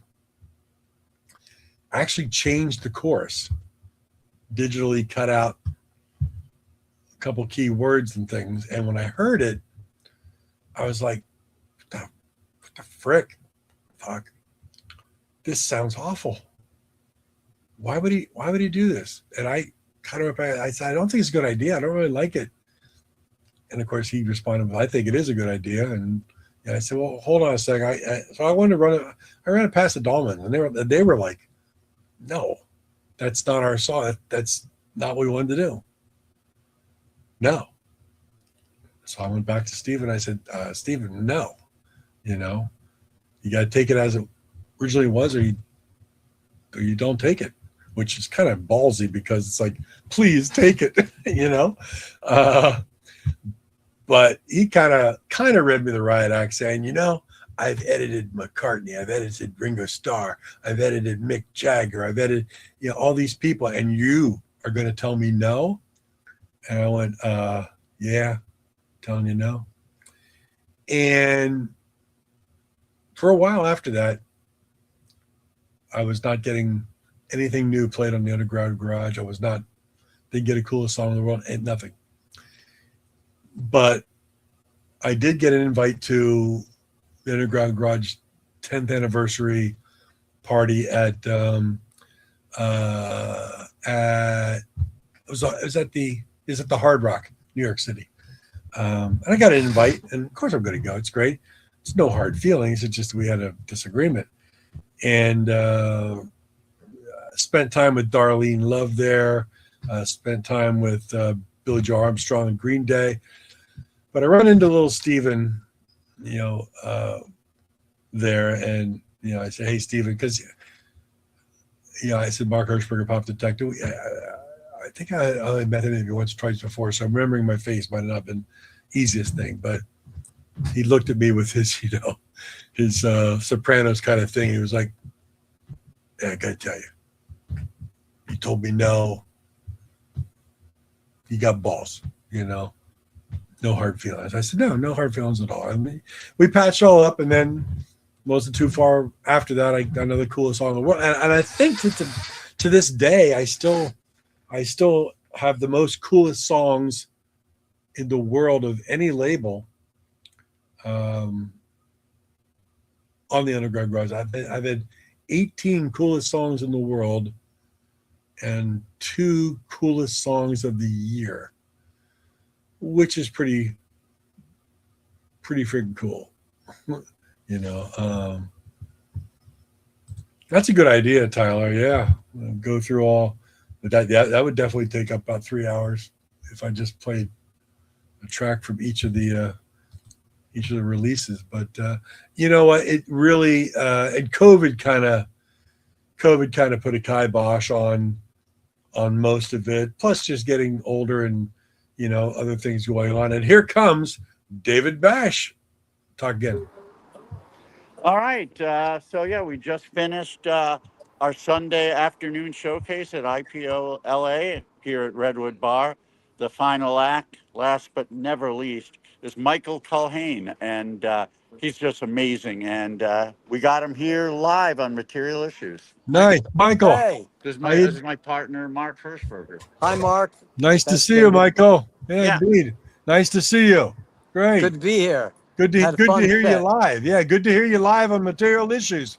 David showed you live playing. Sounded fantastic. Sounded good? Yeah, sounded really good. Thanks. Yeah, you sounded great. That was great. Thank Yeah. you. That track was You're All I Want to Know, which is on this year's IPO compilation, Very good. which I'll be sending you soon. Yeah, Whenever I get the chance. we were talking about it on air. I said I haven't gotten my copy yet, but we were looking at the whole back, and I was going through a number of the artists on it, but I couldn't comment on some because I haven't heard it yet. All right, well, it's all great, and so I want to thank Yeah. Michael for another track. So That's an exclusive track for the IPO CD. oh wow, Nice. that's awesome. Thank you. Brand new. So you're originally from New York? Yeah, I'm originally from New York, the Hudson Valley. Oh yeah. Sleepy Hollow country there. Wonderful little village on the Hudson River called Dobbs Ferry, New York. I know where it is. Do you really? I was brought up in Poughkeepsie and then Oh, wow. and then in Rockland County. So. Oh, wow.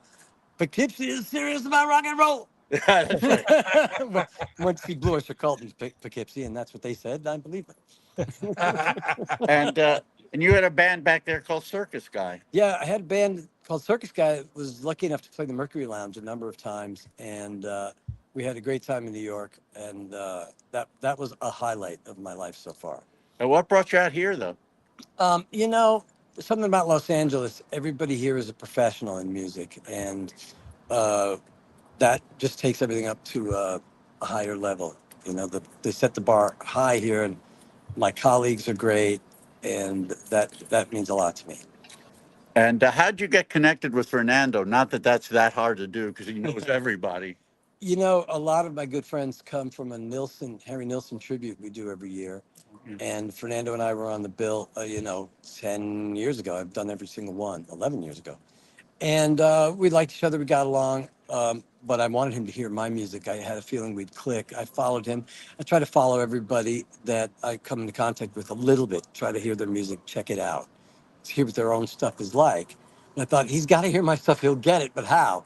And, there was a IPO where he told me he couldn't make it. I invited him because he had a session with Caleb Quay's brother. Caleb Quay and his brother. I'm like, only Fernando would be working with Elton That's John's true. percussionist from the mid-'70s. I knew who he was talking about, but I couldn't believe it. So he had a perfect excuse to skip my show. And instead, a lot of my colleagues did skip the show who were here. And they wanted to socialize. And I look, and there's Fernando, who had the perfect excuse. I didn't know. He canceled. but he was listening, and I watched him react to the chord changes and the songs, and I thought, he's getting this. And then I said, you're playing with me next year. And then when he heard the set we were going to do, it clicked for him what my music was about, and we've been simpatico ever since. And he's produced. Is this an upcoming record that he's Yeah, producing? we're working on an album, but we just put out an EP called Autobiograph, which was his title. My idea of taking my first 100 songs I wrote when I was a teenager and seeing if any of them hold up. And I found 10 that I thought held up, and I wanted to run it by him and see if they were worth working on. And he said, they're as much worth working on as anything. And I was happy to hear that. And we've just finished part one, Autobiograph. It's a digital EP with 5 songs we played tonight at IPO. And we're going to play the rest of it in San Diego at IPO. And then that EP will come out later this year. Oh, So it's an wow. album's worth spread over 2 EPs, early songs, Autobiograph, EP 1 and 2, early songs, Michael Culhane. And you can hear where I started out, the first pop songs I wrote. I am so much looking forward to that. I love that you played a Taylor 12 during a rockin' set, which you don't see that often. What prompted you to do that? Because it's That's sort of a challenge. it's incongruous. Yeah, thank but you. It worked. Thank you for noticing. Yeah. It's sort of a challenge I set for myself that I wanted Michael Culhane to be different than my band Circus Guy. And I thought I'll restrict myself to acoustic guitar, and that's going to change the sound right away. And then when I found myself with a 12-string, thanks to my cousin Mike Stone, I said, let me stick to the 12-string. I wrote a bunch of new songs on the 12-string. That'll be my first full-length album, 13 on 12, 13 songs on 12 strings. Yeah, nice. And I just been sticking to it as a discipline. And then I thought, am I allowed to rock on the acoustic guitar? Yes, I am. So I threw in some of the rockers, and it's a tight trio, and it's acoustic, but that changes the flavor. I can't do leads. I can't rely on volume. It's all about rhythm and good chords. Got any questions, Mark? No, I just want to know, is Bandcamp the best place to find you, Michael? YouTube is the best place to find me because I keep YouTube? up my YouTube channel, Michael Culhane YouTube channel, and Circus Guy YouTube channels. That's what I put most of my time into. So music's available on all the music services, but that's where to find me. Okay. All right. Very good. We'll look forward to the 13 on 12. Yeah. In the meantime, check out Autobiograph. You did indeed. I've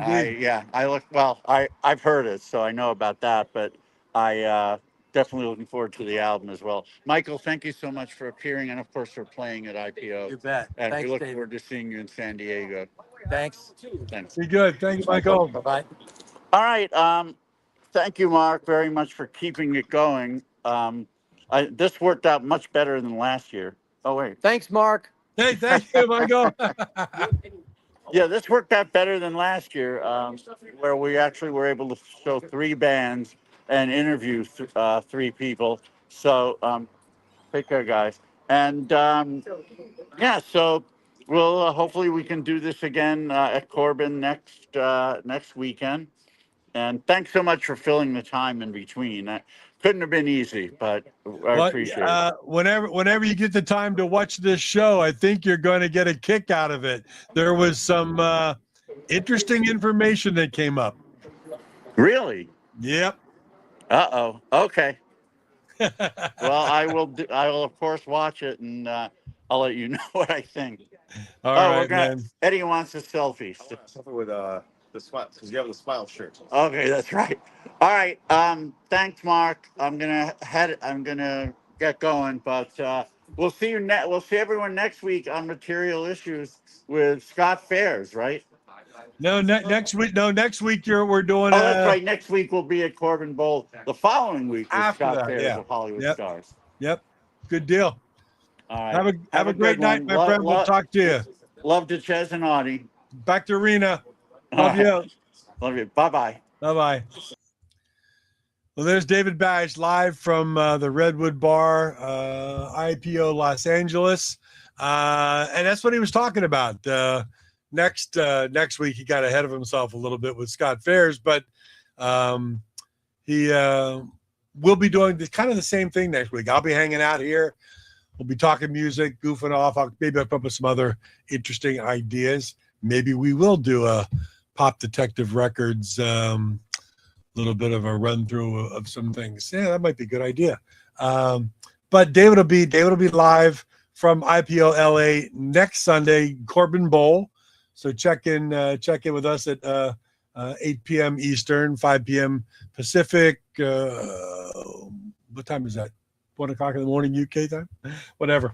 But here's what we got going on. After that, that's on the 16th of August. Can you believe it's August 16th coming in next weekend?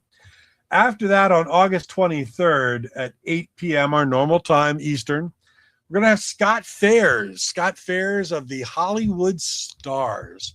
Hollywood Stars were a fantastic glam rock band, early 70s out of LA that could just tear it up. Hey, thank you, Tyler. And good ideas with the Pop Detector stuff. And thank you for the questions on Pop Detector. I appreciate it. We'll see you next week as well, I hope. But Scott Fairs, yeah, the Hollywood Stars, great glam rock band. Kim Fowley was involved. There'll be stories about him, I'm sure, from Scott. David attended, I think, last year. They did a 50th anniversary reunion show, and I guess things went so well that you got a brand new album out, which is smoking hot, fantastic. We'll play some tracks off of that on the 23rd. But Scott Fairs of the Hollywood Stars will be with us. Then the week after that, August 30th, as we start to say goodbye to the summer, as they say around here, just because school starting and they say it's goodbye to summer. But August 30th, Sunday night at 8 p.m. David got this gentleman to join us. I don't know that much about him. What I do know is that he was an executive at Universal Music for many years, Mr. Jay Gilbert. Of course, I've got my questions about Universal and the difficulty of licensing things. Tyler, you did ask about, was that the one that you asked about, one that got away? Well, one that just I could never make happen because of licensing issues. I released the long lost, unreleased second album from the Head Boys, one of my favorite bands from 1979, early 80s. But their debut album, the Head Boys, one of my all-time favorites, wore that album out. But they got into it with, what label were they on? RSO. And thank you, Dad. That's true. And they had a whole second album pretty much ready to go. And RSO, even though the debut did very well, they had disagreements over something, and they were dropped. And that second album never came out. The Head Boys got disenchanted with the business, and they quit. Done. And that was it. And then, all these years later, when I got Pop Detective doing this and that, I don't know how I got in touch with the Head Boys, but I did. And I guess I was inquiring on whether I could release that first album because it was never released on CD, and I just wanted to do that. And they said it was owned by Universal, who had bought out RSO, whatever. And for the life of me, I could not get through to anybody at Universal for a long time. And when I finally did, and when they finally looked up a little information, I don't even know if they knew where the master tapes were, but they gave me some unbelievably large dollar figure just to license that first album. And I was like, I can't do that. It didn't sell that many albums originally to even put out on CD recuperate, but whatever. So I went back to the Head Boys and I said, can't, they said, well, we got this second album that was never released. We own it, just sitting here. And that's when I put that out. I put the Head Boys Lost album out, which is fantastic. It's become a collector's piece now because I didn't press that many copies. I didn't know what was going to do. And it sold very well of the limited amount. And sadly, are all the Head Boys gone now? I mean, my main contact, George Boyder, wonderful guy, living in, I guess he was living in Scotland when I got in touch with him. But he came over to New York City. He was a teacher at this point with a bunch of his students, and we met up in the city and had dinner and talked about, you know, the long lost album, and super guy. And he passed away a couple years ago now. And I've actually gotten some nasty grams from a lot of Head Boys fans saying, why won't you release the first album? Why won't you? As if I have anything to do with it. You know, I said, yeah, if you want to give me X a lot of money, I'll be glad to put the work in and release it. But this is how much it's going to cost. And they were all like, oh, no, it's okay. So, I mean, I still kick around. I just don't know where the master tapes are. And I don't think, yeah, I think I should, Tyler. I don't think even Universal knows where the heck they are. Yeah, I don't know. So that's why having Jay Gilborn on, maybe I can ask him some of these questions, you know, see what he has to say about it. But that I would love to do. I would love to reissue the Head Boys' first album. See, it's sad because the Head Boys are gone now. You know, bonus tracks and things like that. I don't know who would have it. It's a little difficult. So I don't know. We'll see. These things sometimes pop into my head, but you know, Pop Detective, I haven't put anything out since COVID, brand new.